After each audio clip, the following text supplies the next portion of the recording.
Tanto las fiestas de Halloween, que se celebran en los países anglosajones, como la de Todos los Santos, que se celebran en los países de mayoría católica, no son más que la confluencia de una serie de cultos, de ritos tradicionales practicados por los celtas y los romanos, que serían recogidos por el cristianismo para rememorar a los muertos. Esta doctrina sacra toma esas costumbres y las adapta a la liturgia, borrando el carácter pagano de esas fiestas, aunque en muchos aspectos perduran rasgos evidentes de sus orígenes.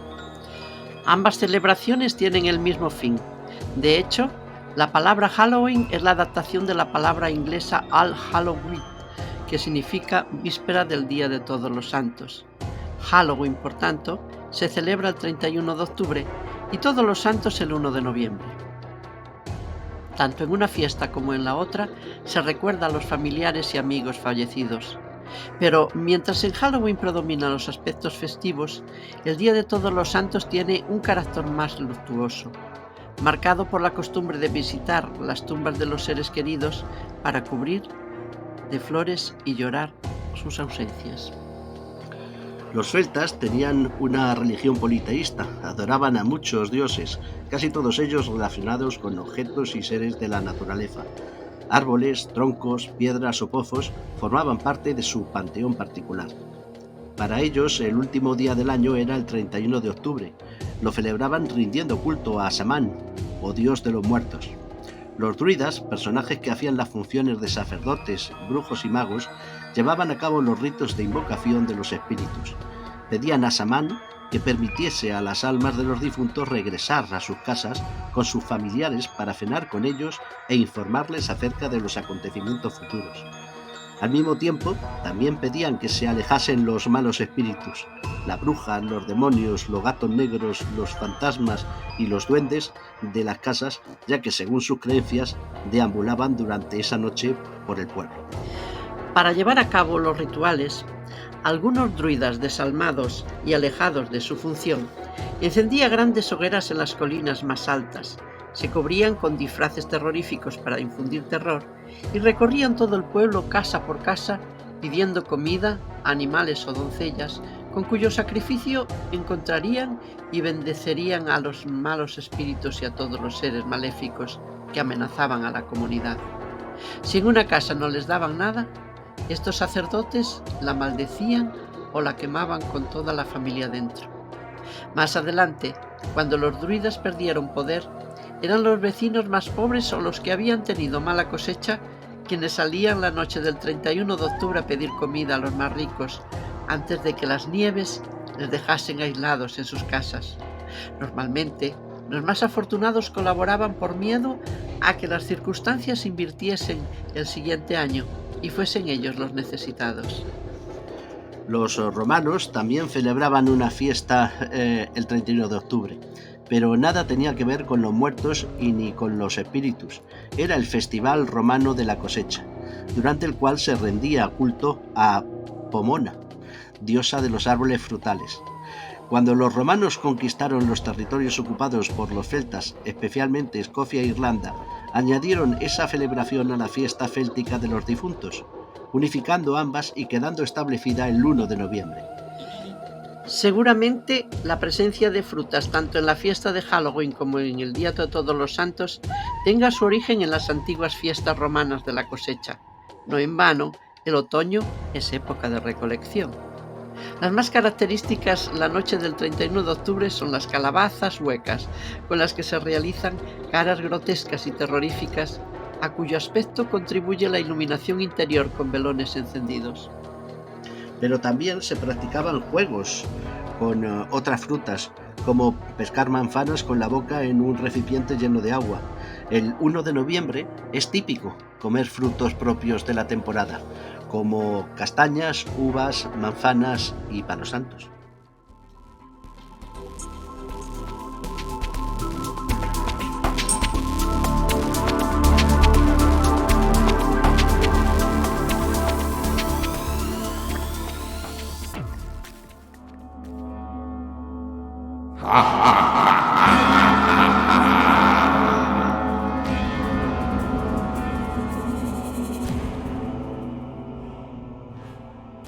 Bien, amigos, pues habéis visto que estamos ¿Estamos vivos? vivos y en Halloween. A ver. Ah, sí, sí, Sí, estás sí, vivo, ¿no? eres tú, ¿no? O venimos del inframundo. Del inframundo, algo parecido.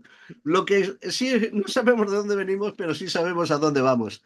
Vamos a Halloween, porque como habréis podido ya escuchar, estamos en Halloween y lo vamos a dedicar a las historias de miedo, suspense y a los difuntos, a todo esto. Y además con varios invitados que vamos a tener hoy, porque les hemos pedido a algunos que nos hagan el favor de contarnos alguna cosa de miedo de sus libros y así lo han hecho. Jaime Barrientos, Manuel Fernández Muñoz, José Manuel Frías, que además ha sacado un libro hace poco que es Fenómenos Paranormales en la Historia. eh, David Sánchez, tanto David Sánchez como Manuel Fernández Muñoz como Javier Barrientos ya estuvieron con nosotros dentro del Viajero Cuántico con otros programas. Incluso José Manuel Frías también, hablando de sus temas particulares, de sus temas de sus libros. Y con ellos cuatro, un escritor Nobel, como es Kevin Pérez Alarcón, que también se une a esta quíntuple presencia de Halloween, pues contando las cosas que a ellos les son de interés, que tengan que ver con el miedo, el suspense y con las historias de difuntos. Creo que lo van a pasar ustedes, lo van a pasar de maravilla de muerte, de maravilla de miedo. Estén atentos a cada uno de ellos porque nos cuentan historias extrañas, curiosas, muchas de ellas verdaderas, la Ujú, mayor parte verdaderas, que sí. incluso han vivido en sus propias carnes, por así decirlo, y algunas realmente que ponen los pelos de punta.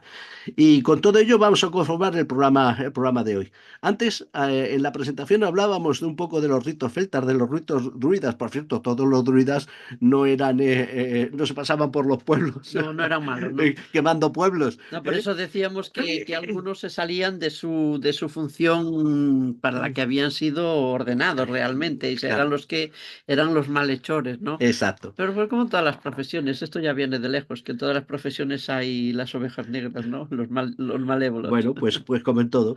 Y la verdad es que todo está relacionado un poco en el conjunto, porque con el paso del tiempo llega el cristianismo. Ujú. Llega el cristianismo, ¿verdad, Antonio?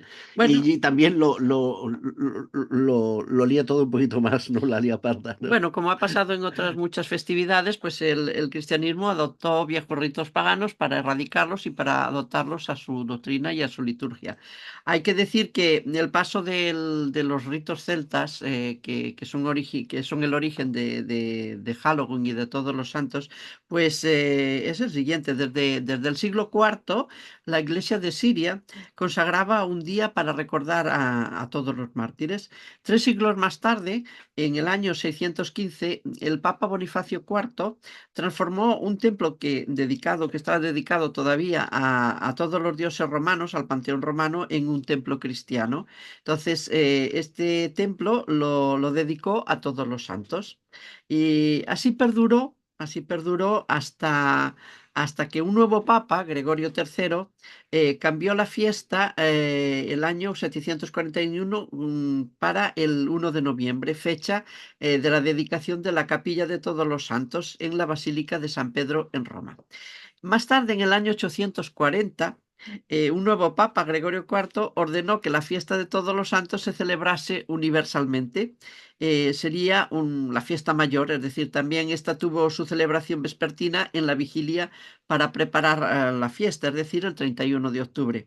Pero los países anglosajones se quedaron precisamente con la víspera de Todos los Santos, pasando a llamarse primero All Hallow Eve, y luego se quedó con el nombre de Halloween, esta fiesta que fue llevada por los colonos ingleses e irlandeses a América por lo que no es de extrañar que aglutine un sinfín de tradiciones de la vieja Europa, hacia donde realmente emprendió el camino de regreso, ya que cada vez en Europa y en otros países se celebra más Halloween, Bueno, aunque siga perdurando el eh, Día de Todos los Santos. sobre todo en Estados Unidos se celebra mucho, pero como tú bien dices, lo que ocurre es que sobre todo irlandeses y escoceses emigran a Estados Unidos y allí llevan el paganismo o el neopaganismo de Halloween a aquellas costas, a aquellas fronteras,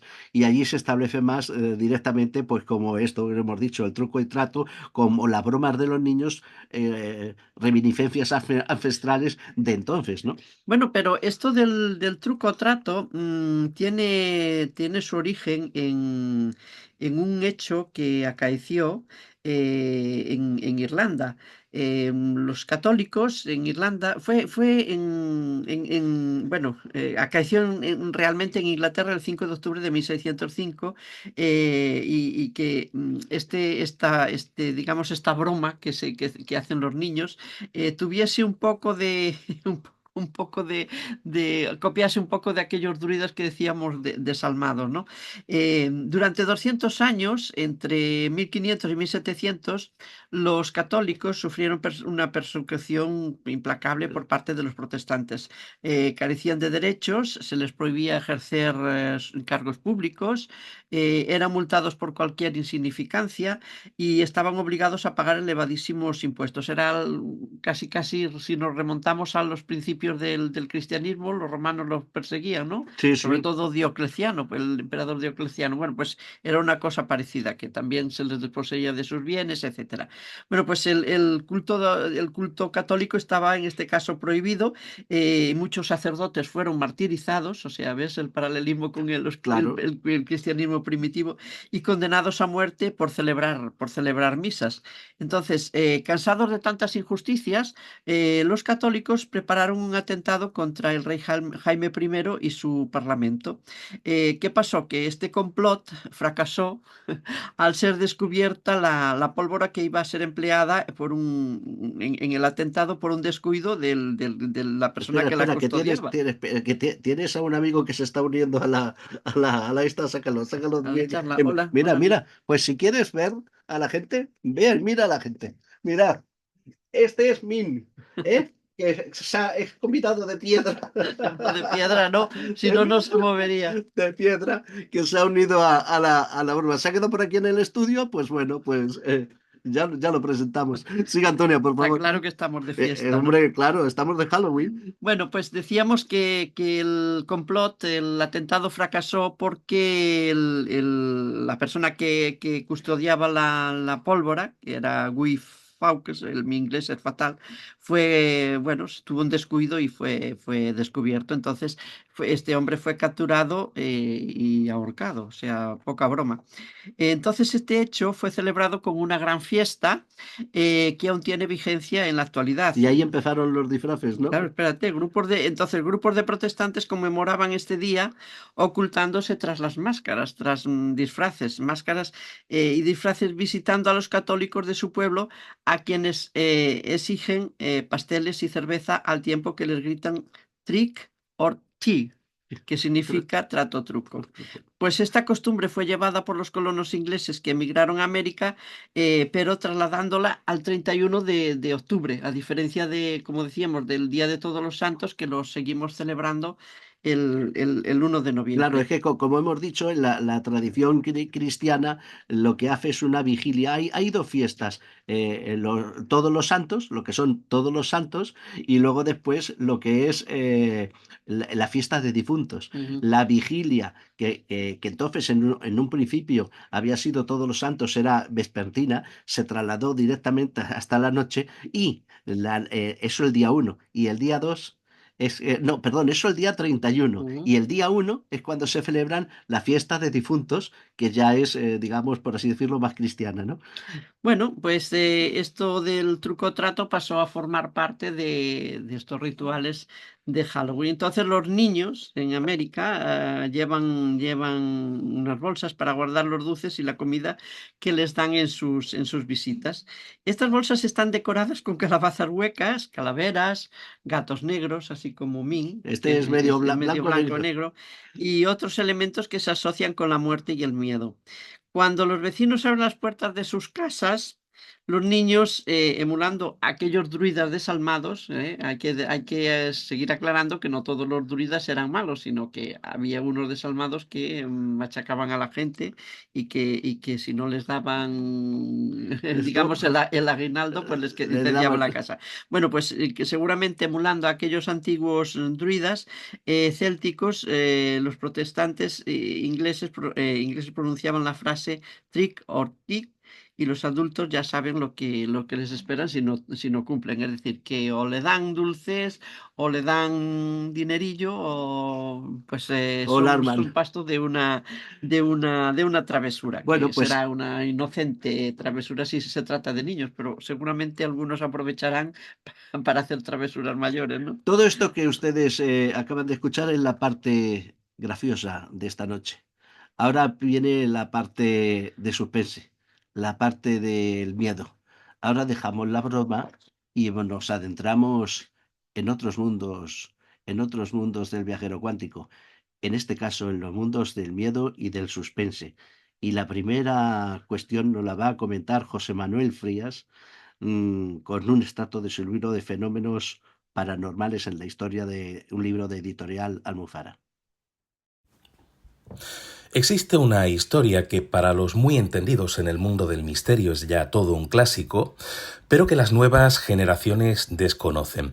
El protagonista, en cierto modo, o el cronista de lo insólito en este caso, es un personaje importantísimo en la historia universal, como es Plinio el Joven. Él nace en Italia en el año 63, fallece en el año 113 y desde luego que llevaba en el código genético el ámbito del periodismo, porque era sobrino de ese gran cronista que era a su vez Plinio el Viejo. Bueno, Plinio el Joven se convierte en un cronista destacado, en un hombre que además nos dejó un legado histórico de su época, pero a la vez, y esto es lo importante, tenía un gran interés por lo paranormal. A él le gustaba profundizar en el origen de las apariciones paranormales y por lo tanto investigó y escribió sobre varios casos, pero sobre todo hay uno que ya de por sí el nombre descoloca al pronto al lector, que es el de la casa mal habitada. Bueno, había en Atenas una casa grande, desierta, una casa que nadie quería comprar, porque aquellos que habían sido inquilinos de esta vivienda decían que en mitad de la noche se escuchaba un rumor de cadenas, que se aparecía un anciano con una barba larga y, claro, los testigos huían completamente espantados. Pero había un personaje por aquel entonces, el filósofo Atenodoro, un hombre aparentemente valiente, posiblemente alguien que no creía del todo en este tipo de temáticas, o por lo menos si creía no era capaz de creer en cualquier cosa, sino simplemente en aquello que se pudiera más o menos demostrar. Con lo cual Atenodoro decide comprar esta casa sin ningún tipo de miedo. Decide comprobar por sí mismo aquello que había escuchado de otros testigos y bueno, efectivamente, la primera noche que este señor está tumbado en la cama, empieza a escuchar unos ruidos que se acercan por el pasillo. Esos ruidos se convierten en una especie de agitar de cadenas y efectivamente, al cabo de un rato aparece un anciano con una barba larga que le llama con el dedo, le hace la señal de que lo siga. Bueno, Atenodoro hizo posiblemente lo contrario a lo que habría hecho cualquier otra persona, que es salir corriendo o ponerse a llorar o quedar paralizado. Lo que hace este filósofo es coger un candil y seguir al fantasma. Este fantasma va desapareciendo por el pasillo, se va recorriéndolo, va haciendo algunas curvas, doblando algunas esquinas, hasta que finalmente desemboca en el patio. Bueno, Atenodoro ve cómo en ese lugar concreto, un punto, una coordenada de ese patio, el anciano desaparece y por lo tanto lo que hace es quedarse con el lugar, marcar ese sitio para que no se le olvide. Al día siguiente excava y se lleva una enorme sorpresa. Enterrado en ese punto había un hombre atado con cadenas. Con lo cual se sobreentiende que habría ocurrido allí algún tipo de acontecimiento luctuoso, que este hombre había sido enterrado, por lo tanto, en ese patio, que no sabemos lo que había sido anteriormente, igual no era una vivienda y era otro lugar, pero lo que hacen es enterrar ese cadáver en el cementerio y ocurre algo que no podemos pasar por alto. Desde ese momento, el fantasma desaparece. Es como si hubiera estado incómodo por haber estado enterrado en una zona no sacra, y en el momento en el que sus huesos ven la luz y es enterrado en un cementerio oficial, sacralizado, como si se hubiera quedado tranquilo a partir de ese instante. Con lo cual yo creo que de todas las historias que Plinio el Joven, este famoso cronista de la historia, pero también cronista de lo paranormal, de todas ellas la casa mal habitada es la más importante, porque al final nos hace penetrar en ese terreno apasionante y también controvertido, como es el de la vida después de la muerte y el del presunto contacto entre vivos y difuntos. Y por lo tanto Plinio el Joven se convierte en algo parecido a lo que ahora somos los amantes del misterio, ¿no? En divulgadores de aquellas historias que los testigos nos van contando. Pero claro, que esto ocurriera hace 2000 años tiene un peso bastante grande, y por lo tanto Plinio se convierte en uno de los mejores y de los primeros divulgadores del misterio del pasado. La casa mal habitada. Pone los pelos de punta esta historia real, aunque en el pasado. Esta casa mal habitada que nos comenta José Manuel Frías de su libro Fenómenos Paranormales en la Historia. Pero seguimos. Hay una cosa, Antonia, que te quería preguntar. ¿Qué pasa con las flores en Halloween? Bueno, más que en Halloween, En Todos los Santos, en entonces. Todos los Santos. Bueno, es el día en que llevamos flores a los difuntos. eh, Hay familias que la llevan solamente, se esperan al día de difuntos para llevar flores, acordarse ese día, y a otras personas que las llevan a lo largo del año. Entonces, digamos que el día de difuntos, el día de Todos los Santos, para nosotros es la parte más luctuosa, la fiesta más religiosa. Y luego está, como decíamos, la parte festiva, que es Halloween, que cada vez que se celebra más en Europa. Es decir, que ha retornado a Europa, ¿no? El primero fue de Europa a América, y de América, pues ya sabes que cuando Europa tose, el mundo se resfría. Sí. Bueno, pues Bueno, cuando pone algo de moda, pues ya está. y cuando tose Estados Unidos se resfría China, y cuando se tose China nos resfriamos todos en el mundo. Bueno, eso es así. Bueno, Eh, ¿por qué llevamos flores? Pues es para, digamos, para vincular quizá el mundo de los vivos y los muertos, llevar algo vivo, indicarles, decirle a nuestros muertos que seguimos recordándoles ahí.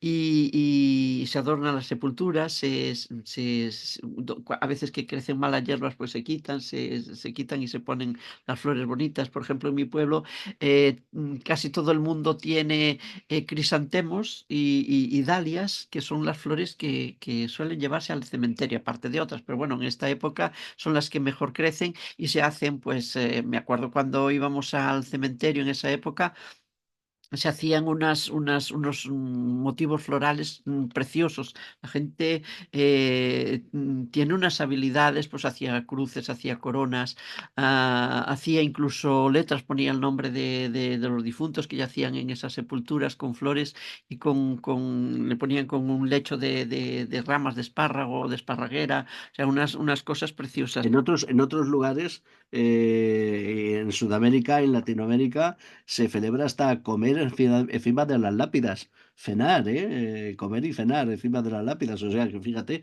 por poner unas flores ya está bien, pero todavía se puede profundizar más en otros aspectos, ¿no? Bueno, son costumbres. Entonces, ahondando en el tema de las flores, pues verás que se ponen a veces una corona en las sepulturas también, como decía, en las casas era, digamos, siguiendo una costumbre ancestral, para encerrar el espíritu del difunto y que no regresara.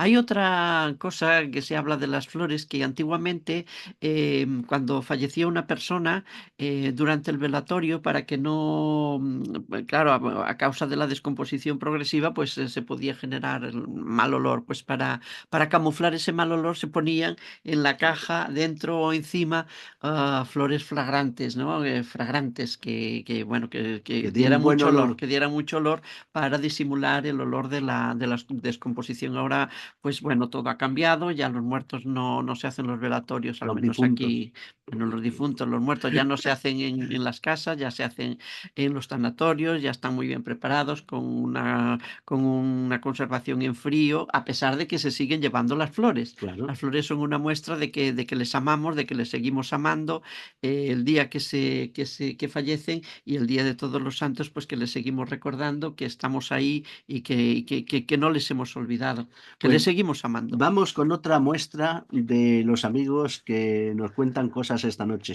En este caso, aunque se presenta el mismo, también lo vuelvo a presentar yo. Jaime Barrientos. Es una historia real. Hola, buenas noches. Soy Jaime Barrientos, soy periodista y estoy especializado en mundo islámico. Lo que voy a contar a continuación es terrorífico, sobre todo porque es que fue real. Y lo narro en mi novela La espada de Alejandro, Memorias de un niño mendigo, en la que cuento la vida de los niños de la calle en Marruecos y luego lo que les sucede en España. Lo que cuento a continuación sucedió en tiempos de Hassan II, allá por el año 1990, y lo cuenta el diario, lo contaba el diario Al-Ittihad el-Ishtiraki.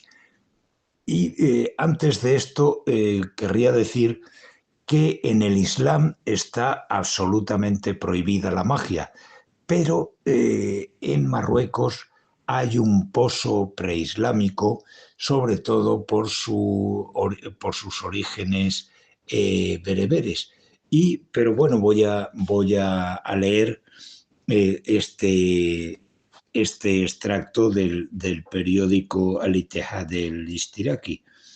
Y lo que decía era: varios niños menores de 6 años cuya desaparición había sido denunciada por sus padres han sido hallados por efectivos de la Gendarmería Real horriblemente mutilados en las cercanías de Adjelmous, en la región de Genifra. Los cadáveres fueron encontrados en el bosque prácticamente sin cuero cabelludo, lengua, ojos ni labio inferior. Sus cuerpos, además, habían sido medio devorados por los perros y otras alimañas. Este aterrador suceso podría estar relacionado con ciertas prácticas mágicas que se remiten a antiguas fábulas. En ellas, continúa el diario Al-Ittihad el-Ishtiraki, en ellas se asegura que algunos niños con ciertas características físicas, entre las que se encontraría el hecho de tener los ojos azules o verdes, son capaces de descubrir tesoros escondidos. Pero una cosa es la magia blanca, más o menos consentida y tolerada en Marruecos y otros países, y otra cosa es la magia negra.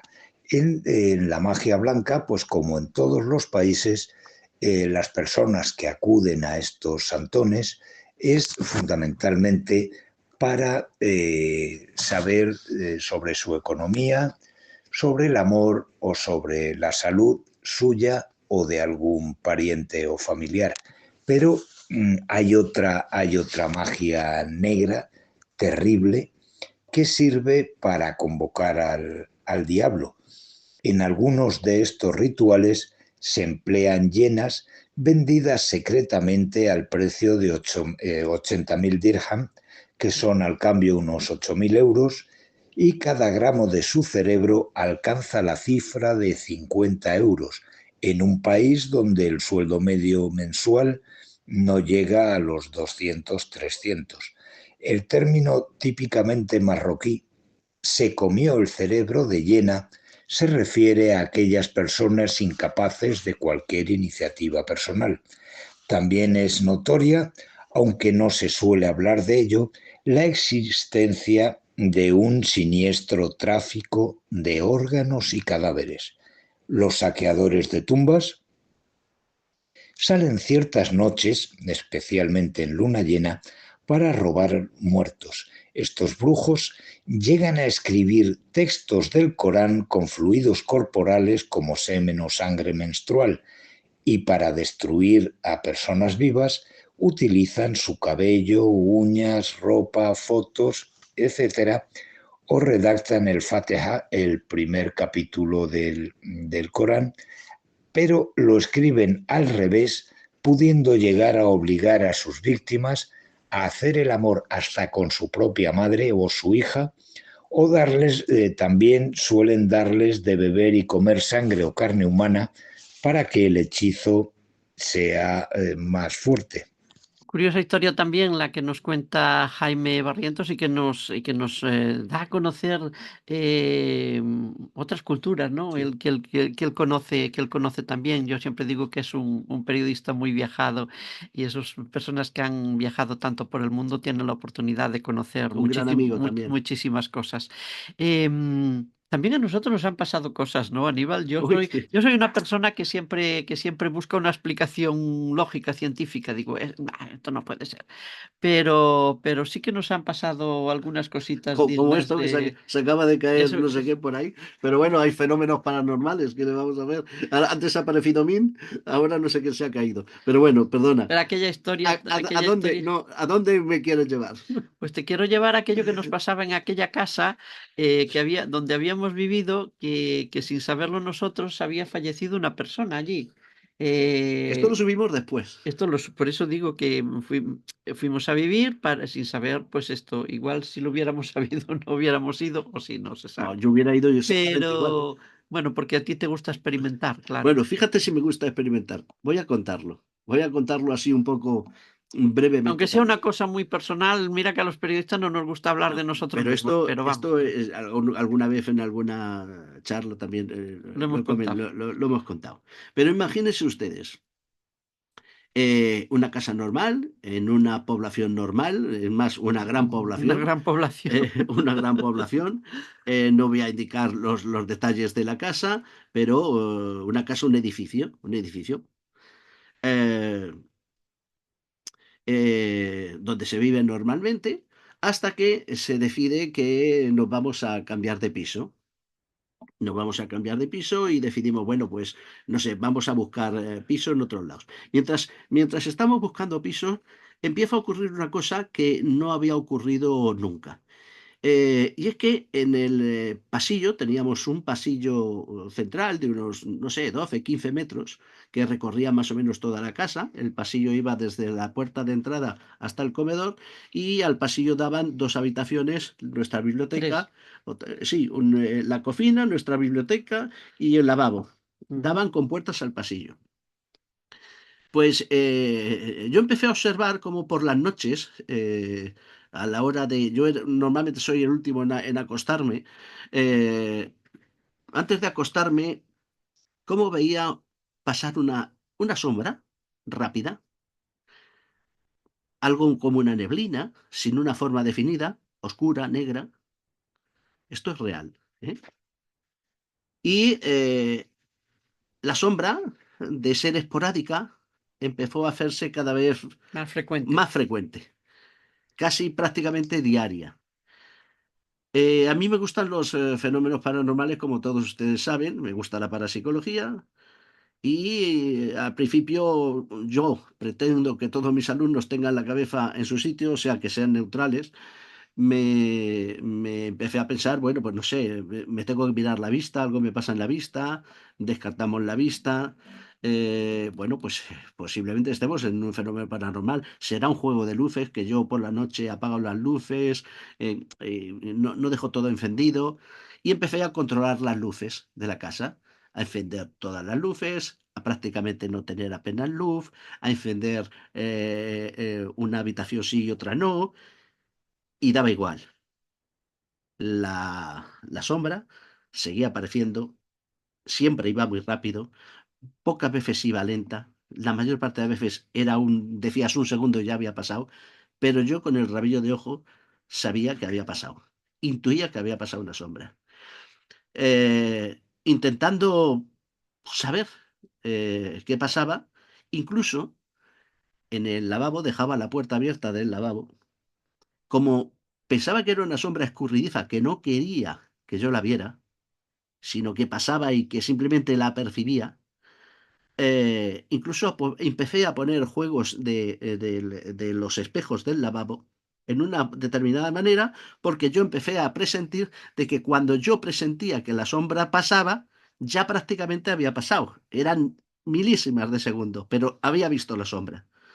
Y para poder definir más qué era la sombra, puse espejos en concreto con la puerta abierta y yo no me ponía en el pasillo a ver si veía la sombra, sino que me hacía el distraído mirando los espejos del lavabo que daban a la puerta sin mirar el pasillo, pero mirando a través de los espejos a ver si pillaba la sombra. Pasaba la sombra y no me daba tiempo a pillarla ni con los espejos. Así fue transcurriendo el tiempo, intenté pillarla de muchas maneras, intenté ponerme en la puerta de salida de la casa y en el comedor con luz y sin luz, hablándole a la posible sombra, te presiento, te casi te veo, sé que estás ahí, si quieres manifestarte de alguna manera, pues vamos a entablar conversación. Todo esto no lo hacía de noche, tú estabas durmiendo, nuestra hija estaba durmiendo, todo el mundo estaba durmiendo, y no conseguí, mira que lo hubiera, que me hubiera gustado ni entablar conversación, ni que la sombra se tuviera en el pasillo un tiempo suficiente para definir qué era. Bueno, pasó el tiempo, nos mudamos y cuando estamos en la nueva casa, vengo y te digo a ti, te digo, Antonia, oye, te quería comentar una cosa, ¿sabes qué? Y tú ya me interrumpiste y dijiste, la La sombra. sombra. La sombra, señores. La sombra que tú también la percibías y tú también te callabas. Bueno, yo la percibía cuando estaba aseándome en el cuarto de baño. Me estaba mirando al espejo como, ¿sabéis? Rememorando el programa aquel de los espejos, todo el mundo nos miramos, ¿no? Y bueno, pues aseándome, yo veía reflejada en el espejo una sombra. Entonces tenía muy buena vista, no como ahora, desgraciadamente, y veía la sombra, claro. Pero como siempre intento buscar alguna Es que es explicación, lo decía, lógico. "Nah, La aplicación lógica es lo no, primero que hay que descartar. será, Antonia, que tendrás algún problema, que no, que no.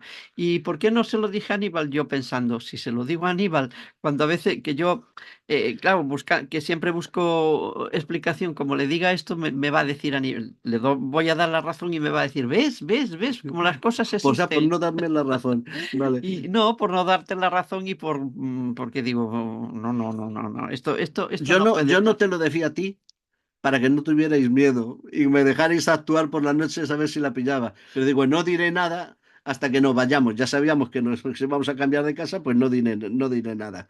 Pero claro, la sorpresa es cuando tú me dices la sombra. O sea, Claro, a ti claro. te pasaba lo A mí mismo. me pasaba lo mismo, lo que pasa que me callaba, porque como le diga a Aníbal, que no. Verán ustedes. Ya los dos estamos de acuerdo en que los dos veíamos la sombra y pasan otros días y un día no sé cómo llamamos a mi hija. Ven por aquí, Victoria. Oye, los dos que estamos ahora te queríamos decir una cosa de la casa anterior. Y nos dice Victoria, La sombra. la sombra. Los tres. Los tres percibíamos la sombra. Los tres habíamos estado con la sombra a rastras, por así decirlo, y los tres habíamos percibido lo mismo sin contárnoslo los unos a los otros. Así que esta es Era fue la la casa. casa de la sombra y tan real como la vida misma. Pero Va, queda otro relato que queda tengo otro que rato. contar yo. Ahora después, vamos con otro rato de otro de nuestros amigos. En este caso, vamos a entablar conversación. Bueno, nos va a contar una historia David Sánchez. Hola, soy David Sánchez, autor de Animales de Combate, y quiero compartir contigo un relato estremecedor e impactante de mi libro. Trata de imaginar la ciudad de París durante el siglo XIX.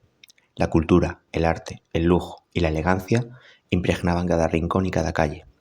Todo estaba a punto de cambiar drásticamente. Durante 1870, la ciudad de la luz iba a vivir uno de los capítulos más oscuros y desesperados de su historia. En medio de la guerra franco-prusiana, París se vería atrapada en una lucha de supervivencia en la que incluso las mascotas y los animales exóticos del zoológico acabarían en el plato de sus habitantes.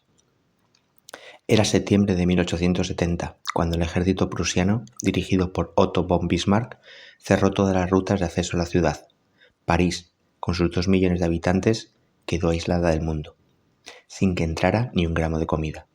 Al principio el gobierno y los ciudadanos pensaban que podían resistir. Organizaron racionamientos, distribuyeron pan y carne, pero había un aire de incertidumbre que, con el tiempo, se convirtió en miedo. Con cada día que pasaba, los estantes de las tiendas se vaciaban un poco más. La vida cotidiana comenzó a transformarse, los precios de los alimentos se dispararon, y aunque el hambre aún no se hacía sentir del todo, un instinto sombrío empezaba a despertar en la ciudad. Pasaron semanas. El pan se acabó, y la carne, un lujo que pocos podían permitirse, dejó de estar al alcance de todos. Fue entonces cuando los habitantes de París empezaron a ver a sus propias mascotas de una manera distinta. Lo que antes era impensable comenzó a suceder. Perros y gatos, antaño amigos leales, ahora se convirtieron en las víctimas del hambre. En las calles los mercados ofrecían carne de gato y perro, y para quienes podían pagarlo también ratas. La ciudad, otrora orgullosa de sus refinados paladares, había caído en una espiral de desesperación, donde cualquier alimento era aceptable si ayudaba a sobrevivir. Cuando parecía que la situación no podía empeorar, el hambre llevó a los parisinos a fijarse en un lugar insólito, el jardín de aclimatación, el famoso zoológico de la ciudad. ¿Quién podría imaginar que los habitantes de París iban a recurrir a los animales del zoológico como fuente de comida? Sin embargo, en diciembre de 1870, esta última frontera también se cruzó. Hasta los elefantes Castor y Pollux, estrellas del zoológico, fueron sacrificados para alimentar a la población. Su carne, cortada y vendida, se ofrecía en los mercados, donde era disputada como un manjar. Pero no eran solo los elefantes. Camellos, ciervos, antílopes y hasta canguros se sumaron a los menús. Restaurantes de lujo, como el célebre Boisson, empezaron a servir sopa de elefante, paté de camello y antílope a aquellos que aún podían permitírselo. La ciudad se había convertido en un campo de batalla entre el hambre y la dignidad. Ese invierno fue despiadado. París, ya debilitada, sufrió una de las temporadas más frías en años. El hambre y las enfermedades golpearon con fuerza. Enfermedades como el escorbuto y la disentería se extendieron rápidamente debido a la desnutrición. Muchos no sobrevivieron, y los parisinos, agotados y vencidos por el hambre, empezaron a perder la esperanza. La idea de rendirse, antes impensable, comenzó a ser la única opción. Por fin, en enero de 1871, tras meses de resistencia y sufrimiento, París se rindió. El gobierno francés firmó un armisticio con Prusia, y el asedio terminó, aunque las secuelas de aquellos meses no desaparecerían fácilmente. París había sobrevivido, pero la ciudad ya no era la misma. Después de todo, aquel París, que una vez fue el símbolo de la cultura y el refinamiento, había tenido que adaptarse al infierno de la supervivencia, un recordatorio de lo que la humanidad es capaz de hacer en momentos de desesperación. La guerra, a lo largo de la historia de la humanidad, ha sido una fuerza que revela tanto nuestra vulnerabilidad como nuestra capacidad de adaptación extrema, y en su despiadado avance ha arrastrado también a los animales, víctimas silenciosas de nuestras batallas. Desde caballos en los campos de batalla hasta palomas mensajeras en el aire, y como en París, elefantes y perros sacrificados en aras de la supervivencia, los animales han sido una pieza clave en las guerras humanas, ya sea como herramientas, aliados o en los momentos más oscuros como recursos extremos. Este uso revela una ambivalencia fundamental. Aunque los consideremos compañeros y símbolos de paz, la guerra los transforma en elementos más del sufrimiento humano, recordándonos el alto precio que la humanidad y la vida animal pagan en las sombras de cada conflicto. Bien, después de esta historia quedaba otra ahí medio apuntada nuestra, ¿verdad? sí. ¿Qué te Es- había pasado a ti? bueno, esa también A ti pasó sola, ¿eh? Eso también. fue a ti Bueno, bueno, o no. A también, ver. también en la misma casa. Lo que pasa que esa sí que me dio miedo. En esa sí que creí que algo había, que algo existe detrás de, o en otros mundos, o no sé dónde. Realmente fue, pasé miedo. Mira, verás, estaba escribiendo un artículo, bueno, vamos al origen. Había ocurrido un hecho muy desgraciado en Barcelona, que por una pelea mataron a un chico, una pandilla de desalmados, ¿no? Bueno, esto, como se sabe, sale en la prensa, pasa al juzgado y poco a poco, pues, como sabemos, están en el candelero de los medios de comunicación durante un tiempo y luego poco a poco, pues, va cayendo en el olvido. Yo casi me había olvidado ya de aquella historia, pero resulta que una compañera de trabajo, yo combinaba un trabajo que nada tenía que ver con el periodismo, con la dirección de una revista, de nuestra revista. En aquel trabajo, bueno, había mucha gente y un día se sentó al lado, compartiendo, no compartiendo el ordenador, sino al lado de mi mesa, pues una muchacha mucho más joven que yo, una chica joven. Nunca había hablado con ella, salvo el saludo de rigor: buenos días, buenas tardes, hola y adiós. Pero aquel día entablamos conversación. Y ella me contó, dice: ¿recuerdas aquel caso que pasó del chico que mataron? Pues aquel chico era amigo mío. Y entonces, claro, cuando alguien está vinculado con un hecho así, es como si el hecho cobrase otra dimensión, ¿no? Y yo me quedé sorprendida y digo, y me contó, dice, y porque ella se sentía como un poquito culpable porque hacía tiempo que estaban un poquito distanciados. Y aquel día, pues era, no sé, no recuerdo bien si era el cumpleaños del chico o era el de ella, y lo celebraron separadamente, cuando siempre lo habían celebrado juntos. Entonces ella como que se sentía un poco culpable de no haber estado allí, o de si hubiesen estado unidos como antes, pues no hubieran ido allí donde mataron al chico, sino a otro lado. Tenía un poco de remordimiento, ¿no?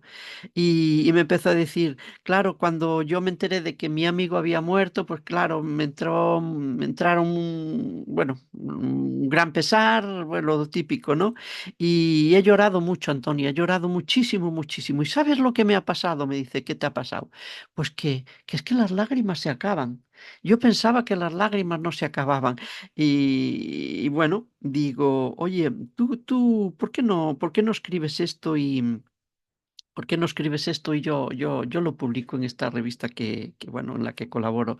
Dice, pues sí, me gustaría escribirlo porque lo tengo ahí metido y te lo ha contado a ti, pero sí, dice, bueno, en realidad ya lo he escrito, lo tengo en un papel.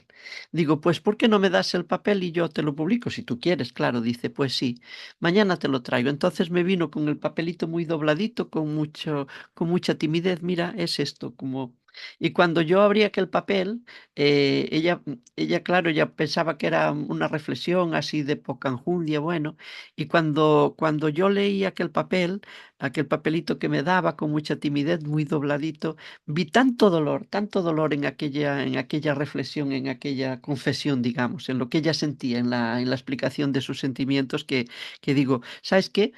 Voy a poner lo que tú escribes y voy a poner yo luego aparte una reflexión. Bien. Dice, vale, pues me parece bien. Y luego ya te traeré la revista para que tú lo veas y tengas el recuerdo, lo tengas ahí guardadito. Dice, vale. Bueno, pues yo, no sé si aquella noche u otra noche, me puse a escribir el artículo, para completar lo De que había. madrugada. Sí, era de madrugada, era de noche y se alargó, porque había estado escribiendo más cosas. Ahí casualmente yo ya estaba durmiendo. Sí, Te sí, quedaste sola. sí, me quedé sola. Normalmente Aníbal es el guardián, por eso dice que se acuesta. El último es el guardián de la casa, ¿no? Pues aquel día él se había acostado y yo me quedé haciendo varios artículos y aquel concretamente. Eh, yo estaba muy entretenida escribiendo la reflexión sobre aquello. A veces lloraba un poco por lo que estaba escribiendo y por el hecho tan luctuoso y por lo que había sufrido aquella niña, sus amigos, los amigos de aquel chico, y pensando en la familia de la persona a la que mataron, cuánto sufriría. Y llegó un momento en que oigo una voz, estaba tecleando y oigo una voz aquí en el oído derecho que me dice: Antonia, para ya. Y me quedé así, claro, yo no sé si realmente existió esa voz, no lo sé. Yo la oí, pero ¿qué pasa? Que estaba escribiendo sobre algo muy truculento, muy luctuoso, que es la muerte, en un momento de madrugada, sola, no se oía un ruido en todo el edificio. Estaba yo sola con aquel tema tan duro, tan escabroso, que me entró un pánico que hice caso a aquella voz. Aquella voz me está diciendo: no escribas más, no escribas, déjalo ya está bien de lo que estás escribiendo, ya Y está ahí bien. finalizaste el Y ahí artículo. finalicé el artículo y me fui a la cama y le digo: Aníbal, que me ha pasado esto, tengo mucho miedo, y temblando, y me tuvo que abrazar. Me tuvo que abrazar porque realmente me entró muchísimo miedo. Bueno, pues estos son esas cosas que pasan cuando hablamos de la muerte. Yo no sé si hay vida después de la muerte, no lo sé. Ahora hay personas que están hablando mucho de este tema. No lo sé, pero en aquel momento yo oí aquella voz que no sé si fue sugestión o existió de verdad, pero yo oí la voz y tuve que parar. Pues si ustedes quieren y quieren luego escribirnos por en Instagram, por lo que sea, y mandarnos historias curiosas que tengan de estos o de otras cosas, ya saben que el viajero cuántico está abierto para recabar esa información y a ver cómo le damos salida. Vamos con nuestro cuarto invitado esta noche, con otra historia de Halloween. Hola, buenas, me presento, me llamo Kevin y escribí dos libros. El segundo se llama En la casa y es así de misterio, de miedo y demás. Y bueno, voy a leeros una página para honorar un poco el día de Halloween, ¿vale? Espero que os guste. Me estiro en la cama y doblo la almohada para poder acomodar mejor la cabeza.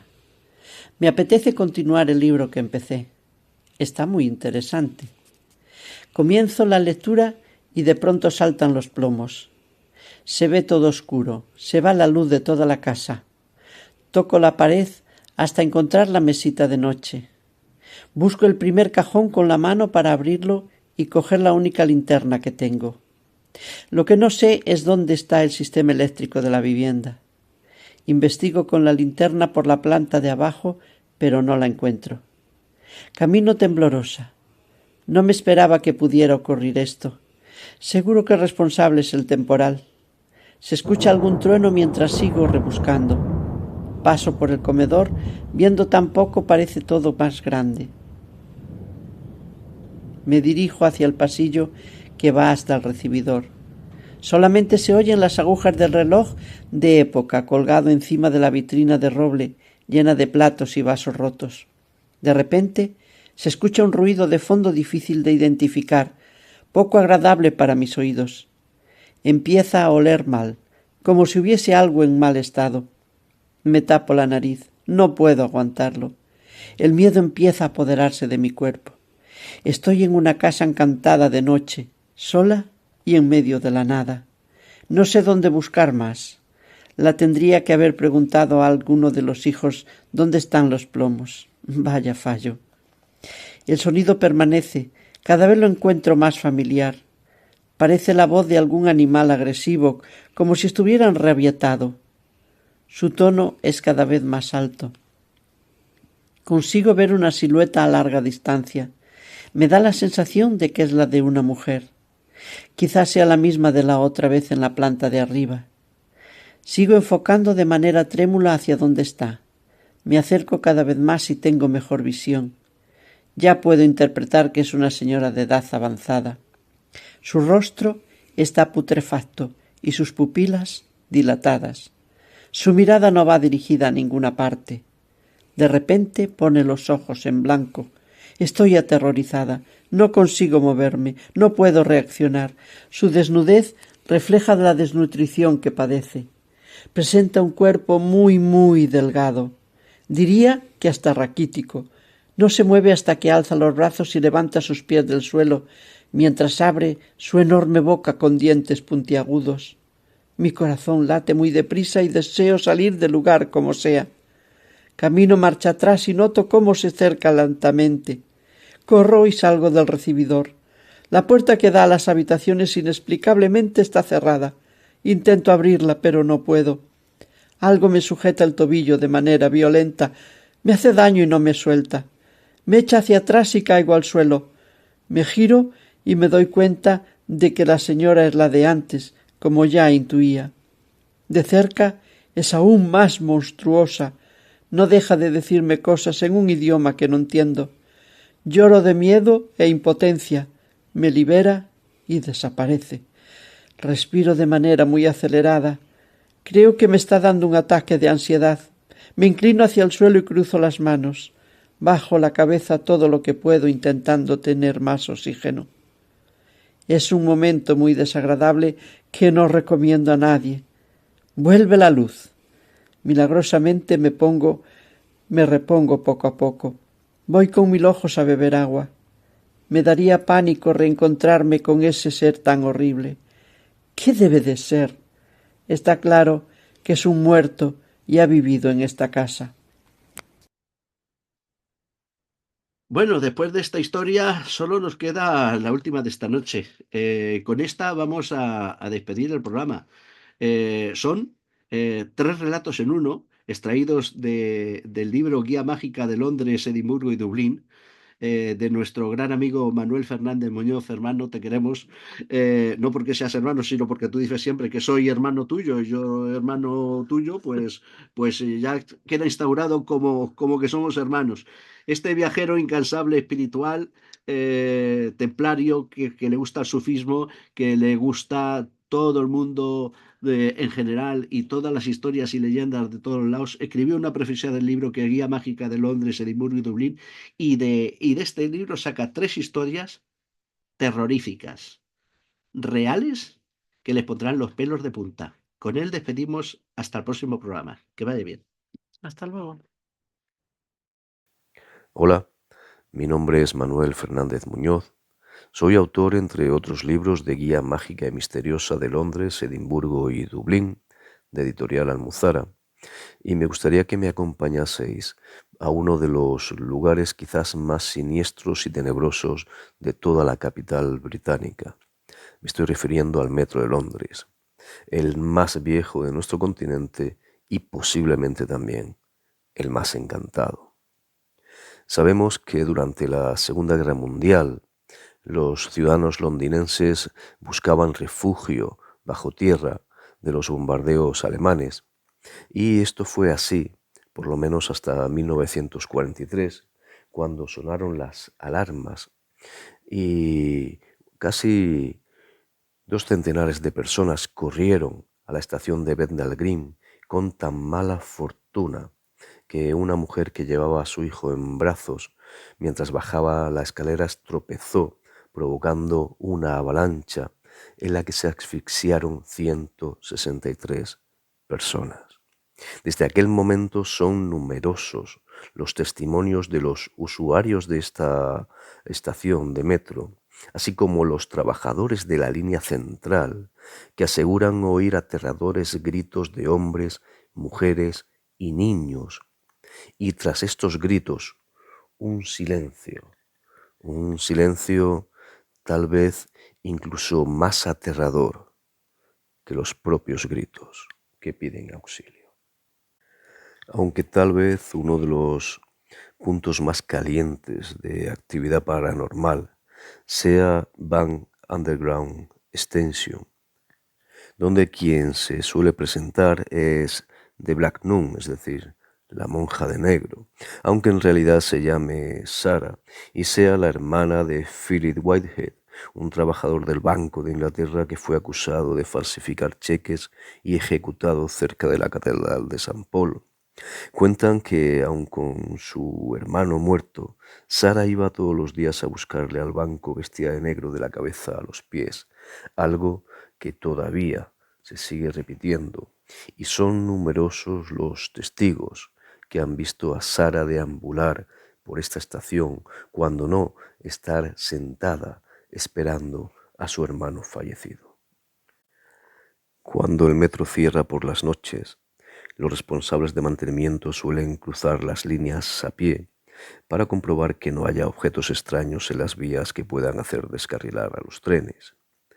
Como tantas otras veces, cuentan que Paul Fisher hacía el recorrido entre Oval Station y Stockwell Station cuando se cruzó con otro compañero que curiosamente hacía el recorrido en sentido contrario. Y aunque a Paul le llamó la atención la lámpara portátil de aceite que llevaba aquel hombre, tampoco le dio mayor importancia. Sin embargo, al llegar a la zona de control de obras, Paul le refirió lo sucedido al resto de sus compañeros, quienes se extrañaron porque no había nadie más trabajando allí aquella noche.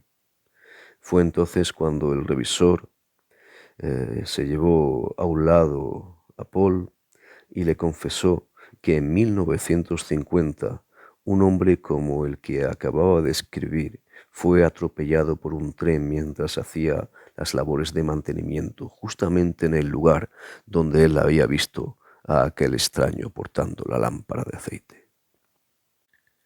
Y ahora me gustaría que diésemos un salto a la que tal vez sea una de las ciudades más encantadas de toda Europa. Me estoy refiriendo a Edimburgo, donde vamos a visitar el cementerio de Old Calton y más concretamente una lápida muy especial, la lápida de David Allen.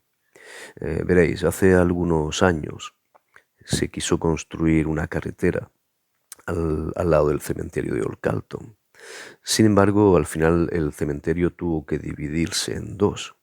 Así que empezaron los obreros a desenterrar las tumbas, a sacar cuerpos y encontraron un tétrico hallazgo. Y es que la mayoría de los cuerpos de las tumbas que abrían, el 40% de los ataúdes que abrieron tenían marcas de arañazos en su interior. Es decir, que alguien había estado enterrando durante no sabemos cuánto tiempo a cientos de seres humanos vivos. Y esto es debido a que en el siglo XVIII la catalepsia era una dolencia muy extendida en la sociedad. Es por ese motivo que muchas personas experimentaban una brusca reducción de sus contracciones vitales, así que el médico pensaba que había fallecido y rápidamente se enterraba.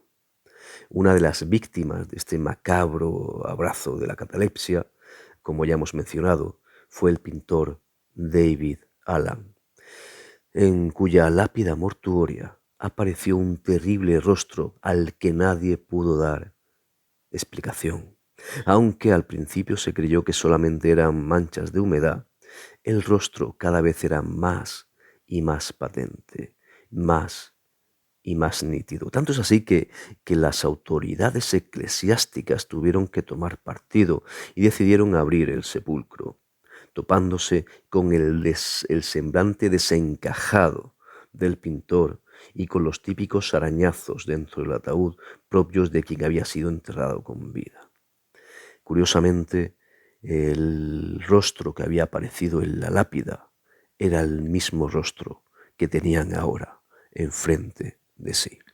Deseando evitar que volviesen a darse casos tan lamentables como este, las autoridades idearon una especie de plan, un ataúd con una campanilla exterior que estaría atada con una cuerda a la mano del fallecido, en tal caso de que si éste regresaba a la vida pudiera mover la mano y hacer sonar la campanilla y que inmediatamente el guardián del cementerio pues lo desenterrara y así no moriría dentro del ataúd. Lo más extraño de todo esto es que estas campanillas hace tiempo que fueron retiradas del cementerio y sin embargo a día de hoy, cuando cae la noche y caminas alrededor de Old Calton, cientos de estos tintineos llegan a tus oídos de unas campanillas que no están ahí.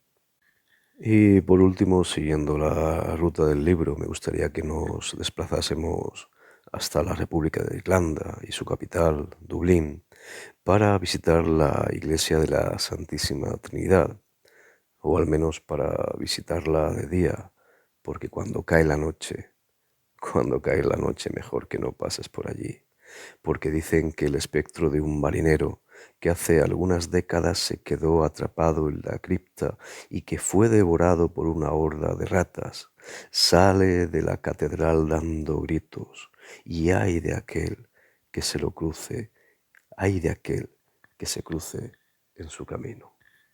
Y ahora, buenas noches y que soñéis con los angelitos, si podéis.